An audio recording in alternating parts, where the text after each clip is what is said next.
May 8 regular session na lang na natitira ang BTE Parliament ngayong Enero bago ito mag-adjourn kaya sisikapin nilang ihabol ang mga mahalagang batas at panukala. Sinabi ni BTE Parliament Floor Leader Attorney John Anthony Lim na kabilang sa mahalagang pag-uusapan sa plenaryo ay ang redistricting bill sa Lunes. Isusunod naman ang Revenue Code ng BARM. Sa ilalim niya ng Revenue Code ay nakalakip ang panukalang pagsisingil ng Environmental Conservation Fee sa mga foreign vessels na dumadaan sa Sibuto Strait sa Tawi-Tawi. Sa ngayon, abot ayon kay Lim sa mahigit 100 mga foreign vessel ang dumadaan kaya ang makokolektang conservation fee ay ilalaan sa mga programa at proyekto sa pagprotekta sa karagatan sa rehiyon. Nasa interpolations na po tayo. Very voluminous po itong Bangsamoro Revenue Code. It cannot be done in one sitting or one session or even in a month session. Hindi kaya. Ongoing po ito. Nakadalawang buwan na tayo kasama parati ito sa usapan. I am really optimistic na maipasa natin to before matapos ang sessions ngayong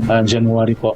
Dagdag ni Lim na kahit naka-break ang BTE Parliament dahil sa Ramadan ay may ipapalabas naman na resolusyon para obligahin ang mga mambabatas ng rehiyon na magsagawa ng mga committee hearings at iba pa para dinggin ang mga usapin na nai-refer sa iba't ibang komite.